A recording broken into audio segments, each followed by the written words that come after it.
ఆమ్ Janata party తరఫున కూడా ఆయన గతంలో టీఎంసీలో మంత్రిగా పనిచేసి ఆయన కూడా కాంటెస్ట్ చేస్తున్నారు. అంటే ముస్లిం ఓట్ బ్యాంక్ని ఎంతైనా కానీ వాళ్ళు కూడా చీల్చుకునే అవకాశం ఉంది. మరి ఈ రెండు చిన్న ఇండికేషన్స్ తోటి ఒక అవగాహన వస్తుంది ఎవరికైనా కానీ. పోటీ ఎంత తీవ్రంగా ఉంది, మొత్తం పోలీస్ స్టేషన్స్ అన్నీ కూడా పారామిలిటరీ సిఆర్పిఎఫ్ చేతుల్లోకి వెళ్ళిపోయినాయి.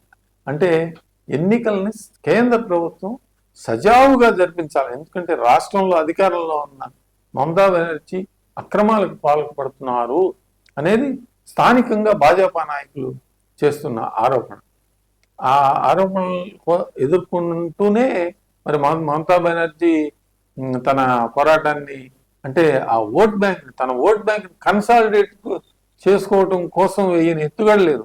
వాటిని ఎత్తులు పై ఎత్తులు వేసుకుంటూ చివరి దశకు వచ్చింది. కాబట్టి ఇప్పుడు ఆ ముస్లిం ఓట్ బ్యాంక్ కన్సాలిడేషన్ జరిగితే కూడా మమతా బెనర్జీ గారికి ఫేవర్గా కన్సాలిడేట్ జరిగినా కూడా సర్వ్ ఎఫెక్ట్ వలన అక్కడ తృణమూల్ కాంగ్రెస్ తీవ్రంగా నష్టపోయే అవకాశం ఉంది అనే వార్తలు కూడా వినిపిస్తున్న నేపథ్యంలో మరి రాబోయే ఎన్నికల పోస్ట్ సర్వేల కోసం ఎదురు చూద్దాం.